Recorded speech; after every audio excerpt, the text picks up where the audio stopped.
Bienvenidos, buenas noches, gracias por estar con nosotros en un nuevo programa de Evidencia OVNI. Iniciaremos este programa con el tema de las abducciones. Esto consiste en raptos que seres alienígenas estarían cometiendo en nuestro planeta a lo largo de toda la historia de nuestra humanidad. Seres que son llevados al interior de las naves en donde se les somete a varios exámenes.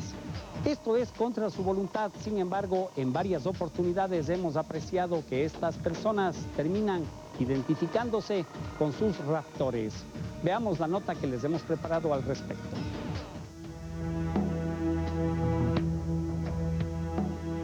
Las abducciones no son un fenómeno nuevo para nuestra civilización. El Pentateuco hebreo relata casos de abducciones.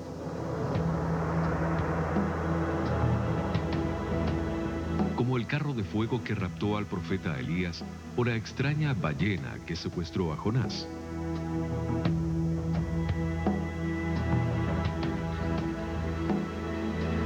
Otro ejemplo es el público rapto de Rómulo, el fundador de Roma, cuando se encontraba junto a la laguna de la Cabra y se dirigía a miles de personas.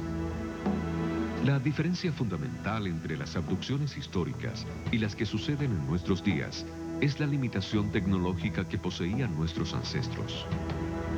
Ellos no podían documentar fidedignamente los sucesos, pues no contaban con cámaras fotográficas, videograbadoras, exámenes psicológicos e incluso el detector de mentiras. Todos estos implementos han permitido determinar la veracidad de cientos de casos.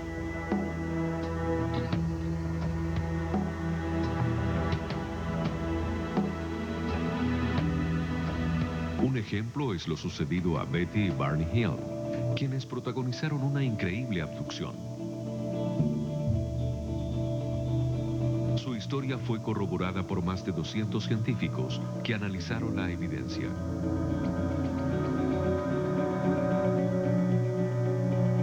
También está la experiencia de Travis Walton, un leñador estadounidense que fue secuestrado enfrente de sus compañeros de trabajo por un grupo de extraterrestres que lo manipularon física y psíquicamente. Otro caso es el de Billy Herman, quien en Charleston, Carolina del Sur, el 28 de enero de 1978, logra fotografiar la nave en la que días después sería abducido. De esta experiencia, existe un documento de la Fuerza Aérea estadounidense que certifica que 2 aviones cazas habían tratado de interceptar el ovni. Billy Herman ha sido sometido a varias pruebas de carácter clínico, psicológico, regresiones bajo hipnosis e incluso se le inyectó pentotal sódico, más conocido como el suero de la verdad. En ninguno de los exámenes, los científicos pudieron explicar el fenómeno.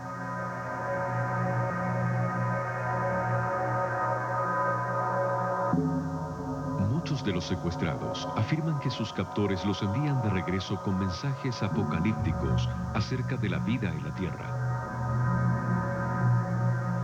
Estoy acostada en mi cama y ella está al pie de mi cama y me está haciendo algo. De pronto tuve este pensamiento que estaba en una mesa rodeado por estos seres. No sé lo que me hacía y traía un raro instrumento. Seres pequeños, grises, con grandes ojos oscuros, y uno de ellos puso una aguja en mi cuello. Pero el relato no termina aquí. Los afectados tienen algo más que contar. El psiquiatra de la Universidad de Harvard y ganador del premio Pulitzer, John Mack, está tratando a varias personas abducidas y escribió un libro con 13 casos.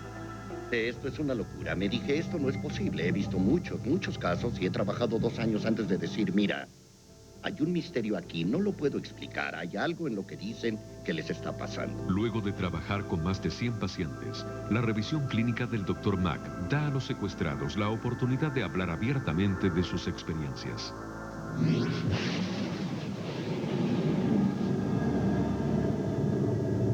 He tenido experiencias que han sido reales, tan lúcidas, que fueron tan reales como te estoy hablando ahora. Aún así las descartaría, están fuera de contexto. Joe es un exitoso hombre de negocios de Massachusetts que tuvo recuerdo de haber sido secuestrado cuando niño. Él se guardó sus experiencias hasta que escuchó hablar del Dr. Mack. Su vivencia aparece en el libro del psiquiatra. Me pusieron algo sobre la nariz, algo que me dejó quieto. Y aún tengo esa sensación de revoltura, ya que hay una parte de mí que está aterrorizada y otra parte a la que le explicaron el procedimiento y por qué. Hoy, años después de su rapto, Joe ha cambiado. Tiene menos miedo y ha comenzado a identificarse con sus captores. Una vez que empiezan a superar los temores del trauma, el experimentado empieza a transformarse. Sienten que de alguna forma están conectados a estos seres. Ellos experimentan que están cerca de la fuente o de la casa, que es como un término que usan con frecuencia. Diana también es paciente del Dr. Mack. A través de estos dibujos muestra lo que le sucedió. Esa acuarela la hice en otoño del 92. Pasó aquí en la casa, yo desperté, empecé a ver a mi alrededor, no me podía mover. Tenía que permanecer ahí en la habitación. Me iba a dar por vencida cuando vi a un pequeño ser gris frente a mí, sentado ahí esperando a que me viera. No sé si voló o qué, pero llegó rápido a la cama, se dirigió a mi rostro y me vio de esta forma. Aunque las experiencias no encajen con la noción y la realidad, no hay razón para no creer que no dicen la verdad o que algo les pasó y que es real. Para verificar estas experiencias, el psiquiatra investiga si existen situaciones paralelas en las historias de los secuestrados. Lo más impactante son los experimentos de reproducción.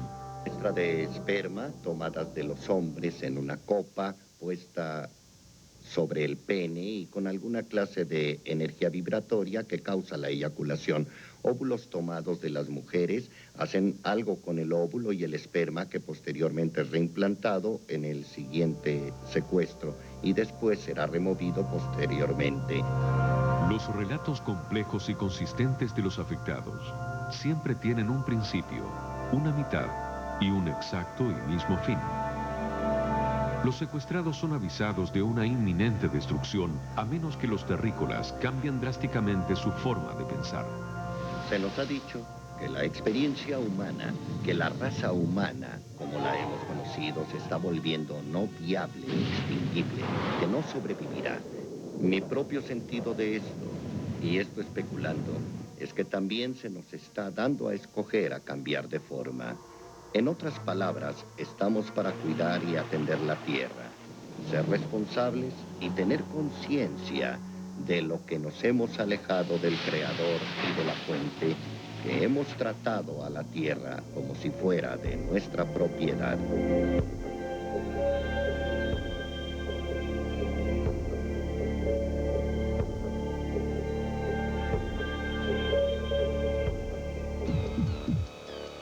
Los detalles que giran en torno de las abducciones son, por decirlo menos, sorprendentes. En algunas ocasiones, los abducidos preguntan a sus raptores por qué lo hacen y ellos dicen que tienen derecho de hacerlo. Y la explicación que les dan es que la genética los une. Hacemos una breve pausa comercial y enseguida retornamos.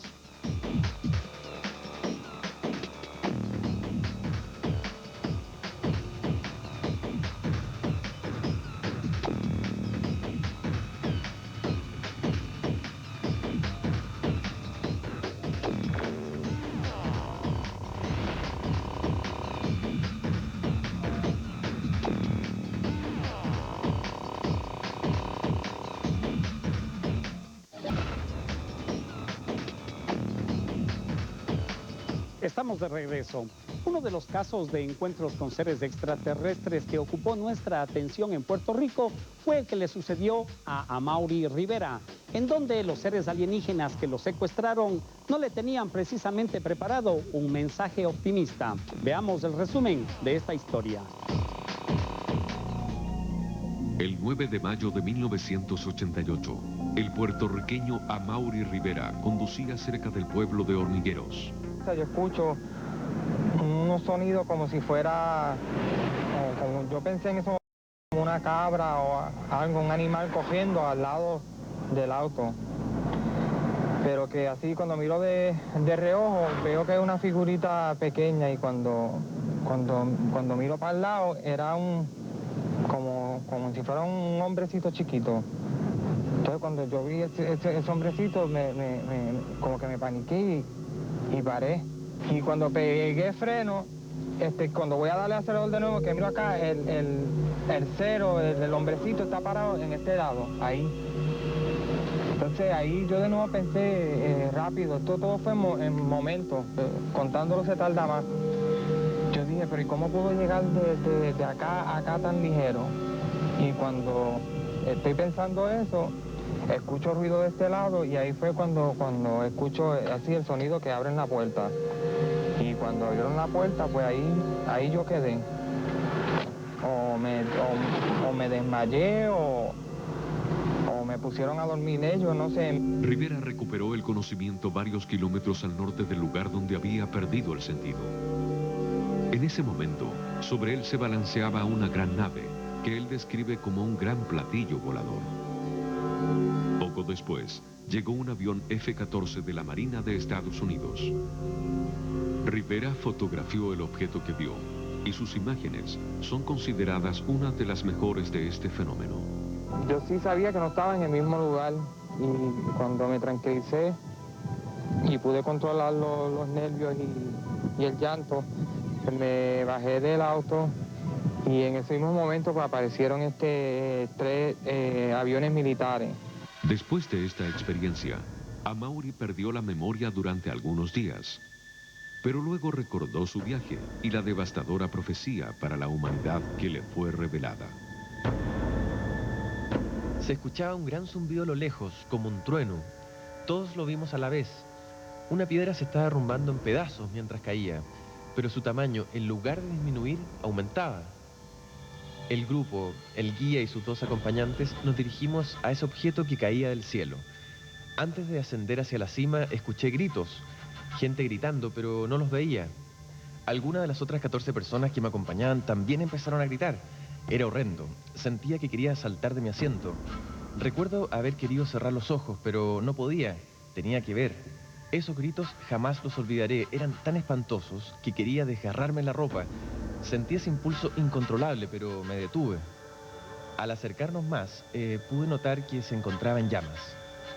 Creí de momento que se trataba del sol, pero llegamos a una altura en que quedamos sobre la piedra y el sol estaba sobre nuestras cabezas. Desde este nuevo ángulo lo pudimos observar. Para nuestro mayor asombro, tenía una cola de fuego enorme. Estaba compuesta de energía y pedazos que se desprendían de la piedra gigante. La cola parecía de lava volcánica. Me llevé las manos a los oídos y empecé a gritar a todo pulmón. El ruido del trueno aumentó aún más, hasta pensar que me estallarían los tímpanos. Llegó hasta el punto que ni mis propios gritos pude escuchar. Creo que en esos momentos perdí la razón. Por eso cuando les digo que estuve loco, deben creerme. Aparentemente caíamos juntos con esta isla de piedra. La sensación de caer era terrible. Ya había dejado de gritar y solo observé estupefacto lo que sucedía. Nos detuvimos suspendidos en el aire y al mirar hacia abajo, observamos a la gran piedra caer hasta que impactó contra el océano, cerca de la costa, al oeste de Puerto Rico. Causó una explosión como si hubiese estallado una bomba. Luego se levantó una gran bola de vapor, agua y humo, que llegó hasta donde nos encontrábamos suspendidos. Pensé que nos mojaría, pero era imposible. La isla de Puerto Rico se estremeció. Los gritos de las personas de abajo se escuchaban de nuevo, y cada vez que la isla se sacudía, sus árboles y palmeras vibraban. El sol aún brillaba como si estuviera ajeno a todo el caos. La ola de vapor se transformó en lluvia y rociaba toda el área. Ahora escuchábamos un sonido como de truenos, pero esta vez causado por un terremoto. Una de las señoras que observaba con nosotros no pudo tolerar lo que veíamos y se desmayó. Se deslizó de su asiento y pensé que caería hacia el desastre, pero no fue así. Cayó sobre el piso invisible del salón, donde nos mostraban las proyecciones. Entonces se levantó una pared, una ola gigantesca, amenazante y mortal, que aumentaba de tamaño a medida en que se iba retirando el mar. Al retirarse, el mar dejó al descubierto paisajes nunca vistos al aire libre. Toda especie de vida marítima quedó expuesta directa al sol. La muralla crecía sólida y abrumadora. Pensé en mi familia y mis amigos. Luego pensé que se trataban de unas imágenes hábilmente proyectadas. Escuché la isla estremecerse de nuevo y con esto los gritos de horror de la población puertorriqueña. Cuando el mar se había retirado unos kilómetros de la costa, la muralla se puso en marcha hacia la isla. Yo me imaginaba de antemano lo que ocurriría a continuación. Quería implorarle al guía que por favor detuviera las imágenes. Miré un momento hacia él y sus dos acompañantes. Sentí odio. Él estaba tan pasivo mientras todo ocurría, seguro de sí mismo, intocable. No quería mirar los eventos a mi alrededor, pero tampoco podía dejar de hacerlo. La gran pared avanzaba hacia tierra firme. Logró llegar hasta la costa, pero no se detuvo, sino que prosiguió tierra adentro y parecía cubrirlo todo. Los gritos histéricos de miles fueron ahogados en cuestión de segundos. Todo quedó en silencio. La ola gigante rompió en algún lugar fuera del alcance de nuestras vistas. Cubrió todo, hasta las montañas. Descendimos hasta poder apreciar mejor el área. El mar estaba lleno de escombros y toda clase de basura. Cientos de casas destruidas, desmanteladas, pedazos de madera flotando por doquier, palmas y árboles arrancados de raíz. Lo que me pareció un islote resultó ser una de las montañas más altas en esta área. Todo lo demás flotaba en las aguas negras, llenas de personas ahogadas, junto a un millar de animales. Lo extraño es que todo esto ocurrió a la luz del día. El sol aún brillaba como antes del desastre, como si nada hubiese pasado. Las personas junto a mí lloraban desenfrenadamente. La señora que se había desmayado se encontraba consciente. La emoción fue muy fuerte. Le daban ganas a uno de dejar de existir. El guía trataba de consolarnos, diciéndonos que esto no ocurría en estos momentos. Nos volvió a recordar que se trataba de imágenes proyectadas. Mis pensamientos eran erráticos. Las imágenes mentales entraban y salían de mi mente. En mi mente veía imágenes feas, horribles, relacionadas con el bienestar de mis familiares. Pensé que algunos de los miles de ahogados podían ser ellos. Luego, nuestros asientos giraron lentamente para que observáramos todo el horror. El desperdicio en el mar era tremendo. No vi más seres, y los únicos humanos éramos nosotros.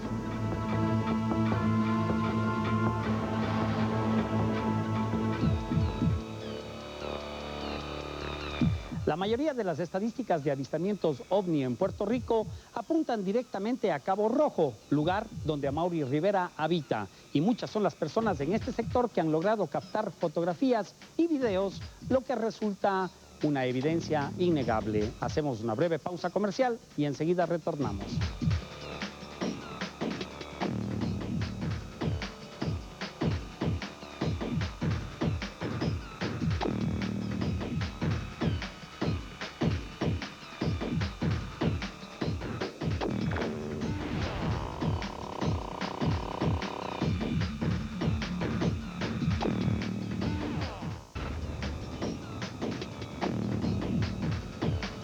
Estamos de vuelta. A mediados del año 1998 tuve la oportunidad de compartir con la comunidad chilena un caso sorprendente registrado en el sur de Chile. El caso contextualiza una base submarina en donde habitarían seres muy especiales denominados los Friendship. Hoy, uno de sus principales protagonistas nos da su testimonio. Una noche, a mediados de 1984, el radioaficionado Octavio Ortiz escuchó el llamado de auxilio proveniente de un barco de la Armada en los canales del sur de Chile. La embarcación trataba de comunicarse desesperadamente con una base en Iquique. Ortiz se ofreció para servir de puente. Fue así como un oficial del barco le contó que estaban en las cercanías del faro Mitagües y frente a ellos, una gran bola luminosa de color rojo estaba posada sobre el mar. Repentinamente el extraño objeto se elevó y pasó sobre la embarcación. Días después, como consecuencia del incidente, Ortiz entabló amistad radial con el capitán de la nave llamada Mitilus. Este hombre le contó que había sido contactado por uno de los extraños habitantes de una isla en los canales de la 10ª región e identificados como la comunidad Friendship. El Mitilus 2, que es el famoso yate que en este momento ha sido visto en algunas partes por algunas personas en el sur de Chile, un yate que lo buscan en este momento muchas personas porque es un buque que trabaja para las personas que viven enfrente. Ortiz y su familia entablaron amistad con estos personajes de nombres celestiales, principalmente con uno llamado Ariel, que posteriormente los invitaría a la isla. La primera invitación que recibí yo y mi familia para irnos a Friendship en el año 85, a finales del 86, fue porque yo estaba muy enfermo, estaba muy grave acá en Santiago. ¿Qué tenía? Mira, tenía una enfermedad, una fístula, un estafilococo dorado, una cosa bien molesta, bien grave, estaba bastante grave, y tenía que hacerme yo unas operaciones, y ellos, como ya éramos bastante amigos, me dijeron: Octavio, mira, vente acá, nosotros te podemos sanar, tenemos una tecnología moderna, no queremos que te operen, nosotros te podemos intervenir acá y nosotros te mejoramos. Pero la verdad que yo estaba muy mal, no me atrevía a viajar, ni siquiera podía moverme. Y además tenía miedo de irme porque no conocía bien quién eran estos tipos. En un principio, Octavio y su familia creían que sus amigos pertenecían a una especie de congregación religiosa. Ortiz supo que eran rubios, altos y de ojos azules, por lo que supuso eran extranjeros. Con el paso del tiempo, comenzaron a sospechar que no eran seres comunes y corrientes. El 17 de agosto de 1985, Ariel le pidió a Octavio que saliera al patio de su casa y que mirara el cielo. Ya me habían dado algunas demostraciones a mi señora, a mí, a mi hija, que eran gente poderosa, que podían manejar ciertas cosas especiales, como adivinar cosas o decirte cosas que tú hacías en tu casa. Entonces ya era sospechoso, entonces yo tenía miedo también de hacer ese viaje.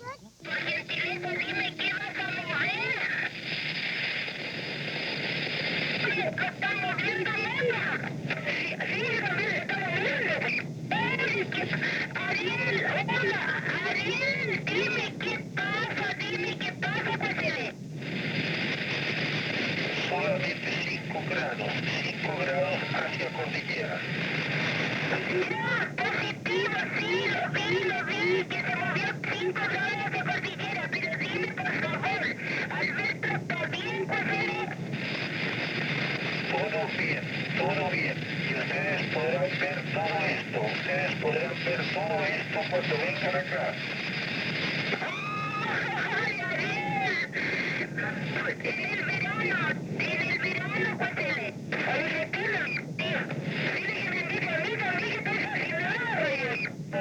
Oye, tú sabes que maravilloso. Oye, Dios mío, oye, pero yo no sé qué pasa. Ahora que estoy gritando entero.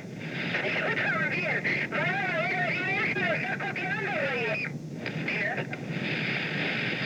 Mira, oh, casi. Pero Ariel, oye, ¿qué cosa estás viendo? Oye, patrón, oye, mira. No sé cómo explicarte, pero espérate, mantén, por favor. Mira al norte nomás, al norte hacia el cielo. Hola, atento, Ariel. Hola, Ariel, atento, Friendship. Hola, Friendship. ¿Estás copiando? Cristina, dile que me invite que yo voy a la guitarra. Hola, atento, Friendship. ¿Estás copiando? Dile que yo voy a la guitarra. Si tienes una Biblia a mano, revisa el Apocalipsis.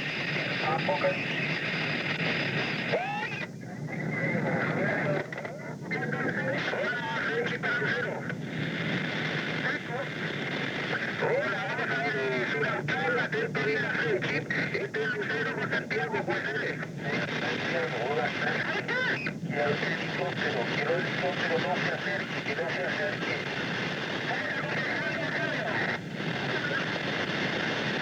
Positivo, Friendship. Coméntame, ¿qué parte exactamente del sur de Chile está ocurriendo? El avión, que no se acerque.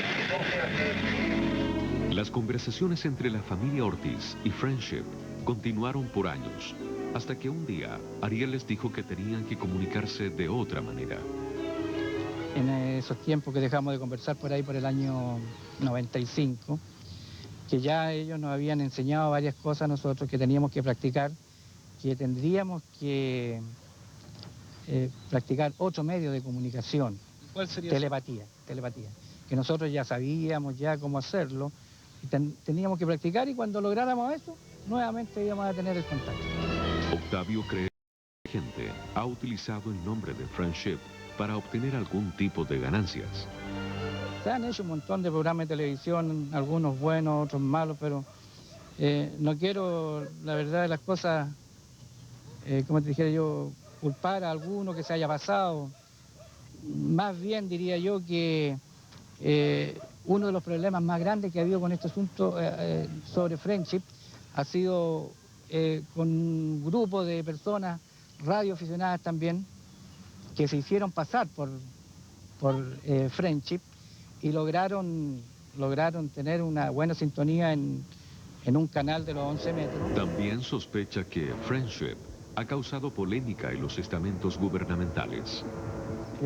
Yo pienso que sí, fíjate, yo pienso que algo ha tenido que producir porque ha sido una cosa que ha tenido mucho más trascendencia que otras cosas. Yo personalmente no he sabido exactamente que haya ocurrido algo así, pero tengo mi sospecha que puede estar ocurriendo algo. Asegura que poco antes de 1990, algunos de los 77 habitantes de Friendship estuvieron en Santiago para entrevistarse con autoridades del gobierno. Octavio Ortiz posee más de 1.500 horas de testimonios y desde 1995 no ha conversado con sus amigos. Aunque Ortiz asegura que los Friendship lo contactan por medio de ruidos y luces. No te quiero contar todavía, pero no sé, pues tengo que ver, tengo que analizar, tengo que estudiar algunas cosas que han estado ocurriendo. ¿Qué cosas? Pienso. ¿Qué sensación? Luces, por ejemplo. Luces. Internamente, ¿qué es lo que siente Me siento que estamos protegidos. Eso es lo que siento. Realmente siento que nos cuidan. Pero, ¿por qué escogieron el sur de Chile para vivir? Bueno, me imagino que debe ser un lugar tranquilísimo, ¿no es cierto? Además, no hay que olvidar que ellos en varias oportunidades me dijeron que estaban trabajando arduamente en lo que era capa de ozono. Y han estado por años trabajando en el asunto de la capa de ozono, así que el lugar es especial para eso. O sea, el fin de ellos es reconstruir... Yo pienso que más que un grupo religioso y nada más, yo pienso que son más que nada científicos, ¿ah? Ahora, científico compuesto por seres humanos y seres claro, extraterrestres. Sí, exacto, por seres humanos y extraterrestres.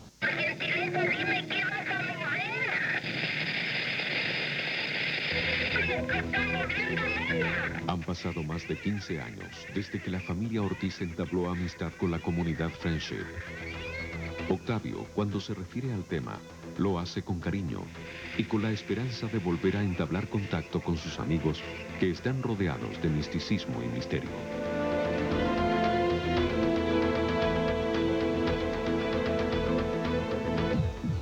Públicamente quiero expresar mi gratitud para con Octavio Ortiz. Sé que es honesto en su testimonio y la redacción de los eventos apuntan a un mensaje altruista. Tal vez a eso se deba que existe mucha gente por ahí tirándole piedras. Vamos a hacer una breve pausa comercial y enseguida regresamos.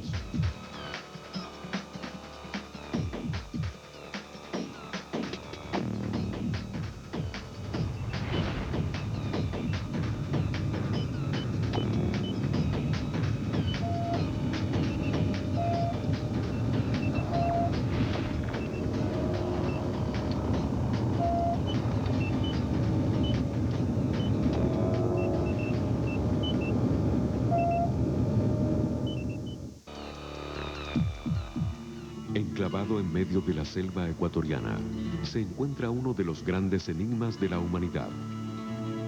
Un sistema de cavernas de dimensiones insondables que abre la interrogante sobre la existencia de un mundo intraterrestre, donde antiguas civilizaciones se habrían desarrollado. En el oriente del Ecuador, en la provincia de Morona, Santiago, se ubican las cuevas de los Tallos. Un sistema de cavernas subterráneas de más de 140 metros de profundidad, que según los investigadores podrían abarcar cientos de kilómetros bajo tierra e incluso conectar con las cuevas de Caribe en Venezuela.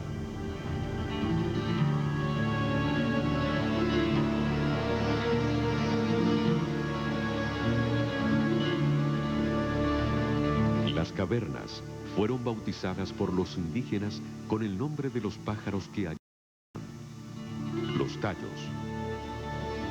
Un ave que tiene como hábitat la profundidad de las cuevas, donde se reproduce y desarrolla en medio de la oscuridad.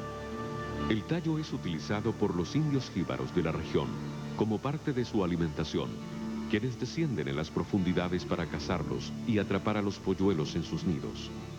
Muchos se han esforzado por avanzar hasta los límites de estas cavernas, pero la falta de oxígeno dificulta alcanzar esa meta. La primera expedición a las cuevas de los tallos fue realizada por Juan Morix en el año 1969.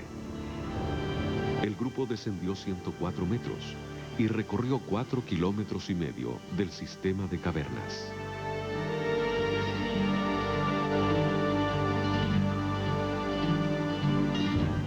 La mitología magiar antigua, en la mitología egipcia, griega, la caldea súmera, se habla del mundo subterráneo.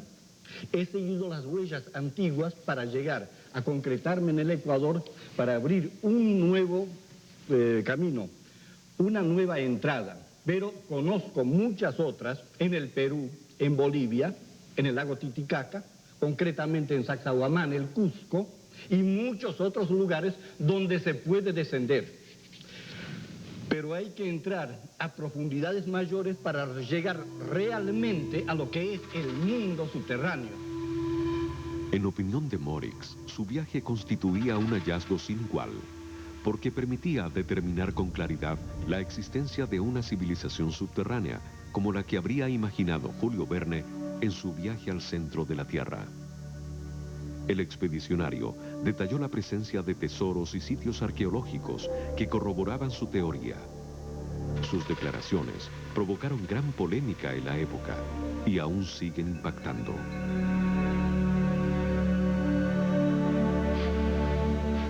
He conocido construcciones gigantescas en el mundo subterráneo. Grandes túneles y grandes salas perfectamente labradas, hechas por el hombre, con una gran cantidad de objetos que nos aclaran, que nos dan todo el pasado del hombre sobre la tierra. Sorprendido por su hallazgo, Morix inscribió su descubrimiento en la Cuarta Notaría de Guayaquil. He descubierto en la región oriental provincia de Morona, Santiago, dentro de los límites de la República del Ecuador, objetos preciosos de gran valor cultural e históricos para la humanidad, que consisten en láminas metálicas que, elaboradas por el hombre, contienen la relación histórica de toda una civilización perdida, de la cual el género humano no tiene memoria ni indicio todavía. Tales objetos se encuentran agrupados en variadas y distintas cuevas, siendo de diversas clases en cada una de ellas. Estas láminas están grabadas con signos y escrituras ideográficas que constituyen una verdadera biblioteca metálica, la misma que contiene la relación cronológica de la historia de la humanidad, el origen del hombre sobre la Tierra y los conocimientos científicos de una civilización extinguida. Estoy dispuesto a presentar fotografías y películas e incluso muestras originales que certifican la descripción de lo aquí expuesto. Las palabras del investigador desataron la polémica. ¿Eran cavernas naturales o habían sido creadas por un ser inteligente? Estas son imágenes de un reportaje realizado por la televisión japonesa, donde destacan formaciones rocosas cortadas en ángulo recto y losas completamente rasas. El mapa ilustra las dimensiones de las cavernas y el recorrido realizado por los expedicionarios, que cubrieron 7,5 kilómetros.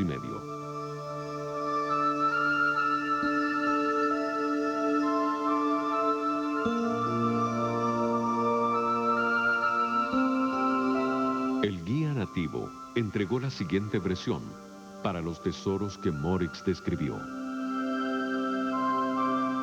Hace casi 20 años, cuando llegaron los grupos de Inglaterra, mis padres, yo cuando era bambra, me han contado cuando han sacado sus 7 cajas secretamente, pero no se supo de qué era, que cuando llegaron esos grupos, creo que no han sacado todo. Puede ser que siga existiendo algunos tesoros en ese hueco. Quienes han recorrido las cuevas de los tallos afirman que son la puerta a un mundo intraterrestre, donde en otro tiempo se desarrolló una civilización. Los detractores aseguran que se trata de piedras labradas por el agua. El agua no produce ángulos rectos. El agua a través de los millones de años, da formaciones redondeadas. El agua corre y es capaz de perforar, es capaz de hacer cavernas, sí. Pero las cuevas del Drac, por ejemplo, en España, con todo el sistema que tienen, no se parecen en nada a las cuevas de los tallos. Las unas son hechas por el agua. Las otras tienen ángulos rectos, cielos rasos, paredes perpendiculares, piedras perfectamente cortadas y megalíticas, gigantescas, perfectamente cortadas, enormes, más grandes que toda esta habitación, y que parecen cortadas como si fuera queso por un instrumento desconocido. Muchas de ellas se quedaron sin ser colocadas en su lugar. El cielo es absolutamente liso, salvo en determinados lugares donde quizás por efectos de un terremoto, de una catástrofe de alguna especie se ha derrumbado. La formación de las cuevas de los tallos sigue siendo un enigma sin explicación. Un misterio que los investigadores seguirán escudriñando incansablemente para poder determinar si estas cavernas perfectamente labradas fueron en verdad construidas por el hombre o por alguna otra forma de vida inteligente.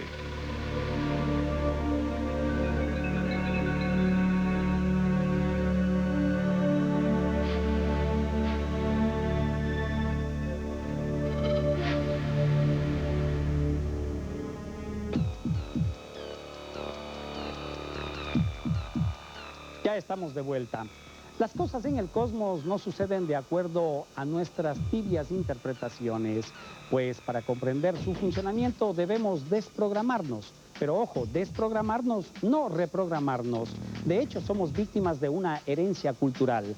El así hacerlo nos permitirá tener un conocimiento superior que eleve nuestro nivel de conciencia. Y mientras más conscientes seamos, más cerca de Dios estaremos. Gracias por habernos acompañado en Evidencia OVNI. Soy Jaime Rodríguez. Los invito para la próxima semana. Buenas noches.